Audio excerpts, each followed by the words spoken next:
Hi! இன்றைக்கி நம்ம lucky ஸ்கூப்பில் ரோஜான்றவங்க மதுரையிலேருந்து 99 காம்போ ஆர்டர் பண்ணியிருக்காங்க. அவங்க லக்குக்கு என்னென்ன கிடச்சிருக்குன்னு பார்க்கலாம் வாங்க. ஃபஸ்ட்டு ஒரு ப்ளூ கலர் பீடு, அதுக்கு பார்த்திங்கன்னா மினி ஹேண்ட்பேக் வந்துச்சு. ஆனால் அது அவங்க வேணான்னு சொன்னனால அவங்களுக்கு பான்ஸ் மாய்ஸ்சரைசர் வச்சுருக்கேன்.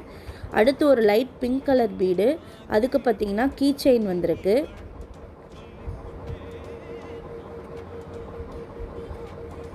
அடுத்து ஒரு லைட் க்ரீன் கலர் பீடு, அதுக்கு பார்த்திங்கன்னா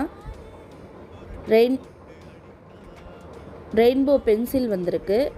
அடுத்து ஒரு பர்பிள் கலர் பீடு, அதுக்கு பார்த்திங்கன்னா குஷி கிளிப் வந்திருக்கு. அடுத்து ஒரு லைட் பீச் கலர் பீடு, அதுக்கு பார்த்திங்கன்னா லைன் கலர் பென் வந்திருக்கு. அடுத்து 2 டார்க் பிங்க் கலர், அதுக்கு பார்த்திங்கன்னா பேர்ல் செயின். நான் 2 செயினுக்கு பதிலாக ஒரு இன்விசிபிள் செயின் வச்சுருக்கேன். அடுத்து இவங்களுக்கு காம்ப்ளிமெண்ட்ரியாக இயரிங் ஒன்று வச்சுருக்கேன். இதுதான் ரோஜா அவங்களுக்கு கிடைச்ச லக்கி பொருட்கள். தேங்க்யூ.